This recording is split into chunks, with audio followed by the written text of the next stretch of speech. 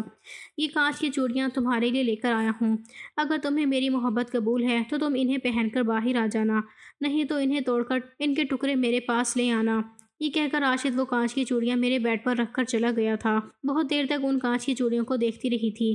خدا نے مجھے دوسرا موقع دیا تھا، ایک سچے پیار کو پانے کا موقع دیا تھا اور اب میں اس موقع کو چھوڑنا نہیں چاہتی تھی۔ میں نے وہ کانچ کی چوڑیاں اٹھائی اور اپنے ہاتھوں میں پہن لی تھی۔ جب میں باہر نکل کر آئی تو راشد ممی کے ساتھ باتوں میں بزی تھا۔ میں نے اپنے ہاتھ پیچھے کر رکھے تھے۔ مجھے باہر آتے ہوئے دیکھ کر راشد کے چہرے کا رنگ بدل گیا تھا۔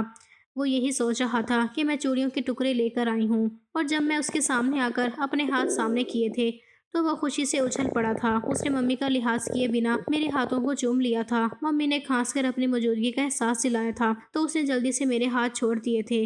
میں ہنستی ہوئی اپنے کمرے میں بھاگ گئی تھی۔ میری طرف سے ہاں ہوتے ہی شادی کی تیاریاں شروع ہو گئی تھیں۔ ادھر میرے بھائیوں اور باپ نے ریاض سے طلاق لینے کے لیے کورٹ میں عرضی دے رکھی تھی۔ 1 ہفتے میں ہی میرا اور ریاض کا طلاق ہو گیا تھا اور میری شادی میری عدت پوری ہونے کے بعد راشد سے ہو گئی۔ میرے ماں باپ نے میری شادی بہت ہی دھوم دھام سے کی تھی۔ ایسا لگ رہا تھا کہ یہ شادی میری پہلی شادی ہے۔ شادی کی خوشی کیا ہوتی ہے وہ مجھے اب محسوس ہو رہی تھی۔ اس سے پہلے تو میں ریاض کے ساتھ بس کورٹ میرج کی تھی۔ سہاگ کے سیج پر بیٹھی میں راشد کا انتظار کر رہی تھی تو میرے دل میں کہیں بھی ریاض کی پرچھائی نہیں تھی، بس راشد کے نام سے ہی دل دھڑک رہا تھا۔ اور جب راشد کمرے میں آیا تھا تو میں اور بھی سمٹ کر بیٹھ گئی تھی، اور جب راشد نے مجھے باہوں میں بھرتے ہوئے میرے کان کے پاس اپنا منہ لے جا کر مدہوش لہجے میں کہا، تم صرف میری ہو، میں نے شرما کر اپنا سر راشد کے سینے میں چھپا لیا تھا۔ راشد نے بھی کس کر مجھے اپنی باہوں میں بھر لیا تھا۔ راشد کے ساتھ زندگی اتنی حسین ہو جائے گی کبھی سوچا نہیں تھا۔ راشد کی محبت کے سائے میں 1 سال گزر چکا تھا۔ میں راشد کو اپنی اور ریاض کی ساری کہانی سنا دی تھی۔ راشد نے میرا علاج کروانا شروع کر دیا تھا اور ڈاکٹر نے امید دلائی تھی علاج کے بعد میں ماں بن سکتی ہوں۔ اور ایک دن مارکیٹ میں شاپنگ کرتے ہوئے میری ملاقات ریاض سے ہوئی تھی، لیکن ریاض کے چہرے پر ذرا بھی رونق نہیں تھی۔ مجھے دیکھتے ہی وہ میرے پاس آیا تھا، مجھ سے ہاتھ جوڑ کر معافی مانگی تھی۔ کہنے لگا، آمنہ، میں نے اور میری ماں نے تمہارے ساتھ جو کیا اس کی سزا خدا نے مجھے دے دی ہے۔ میری ماں پیرالائز ہو گئی ہے اور وہ بستر پر پڑی رہتی ہے۔ میری ماں کو پوتا کھلانے کی بہت جلدی تھی، اور جب شادی کے 1 سال بعد بھی عابدہ حاملہ نہیں ہوئی تو میں نے اور عابدہ نے اپنے ٹیسٹ کروائے، جس میں عابدہ کی رپورٹ نارمل تھی، لیکن میری رپورٹ میں آیا کہ میں کبھی باپ نہیں بن سکتا۔ اب عابدہ دن رات مجھے بانجھ ہونے کے طعنے دیتی ہے۔ آمنہ، مجھے تمہاری محبت بہت یاد آتی ہے، لیکن اب میں کچھ نہیں کر سکتا۔ تم میری زندگی سے جا چکی ہو، لیکن بس ایک کام کر سکتا ہوں کہ تم سے ہاتھ جوڑ کر معافی مانگ سکتا ہوں۔ اگر تم معاف کر سکتی ہو تو پلیز ضرور کر دینا۔ ہو سکتا ہے تمہارے معاف کرنے سے میری زندگی میں آئے ہوئے دکھ تھوڑے سے کم ہو جائیں۔ میں نے کس کر راشد کا ہاتھ پکڑا اور راشد کی طرف دیکھتے ہوئے ریاض سے کہا تھا کہ ریاض، میں نے تمہیں معاف کر دیا ہے۔ جب خدا نے تمہیں تمہارے کیے کی سزا دے دی تو پھر بھلا میں کون ہوتی ہوں تمہیں سزا دینے والی؟ اور اتنا کہہ کر میں آگے بڑھ گئی تھی۔ ریاض ہارے ہوئے جواری کی طرح مجھے دیکھتا رہا تھا اور میں راشد کا ہاتھ تھامے آگے بڑھتی جا رہی تھی، جہاں آگے زندگی میں میرے لیے خوشیاں ہی خوشیاں تھیں۔ دوستو، ویڈیو کیسی لگی کمنٹ کر کے ضرور بتانا۔ ویڈیو کو لائک اور چینل سبسکرائب کر دینا۔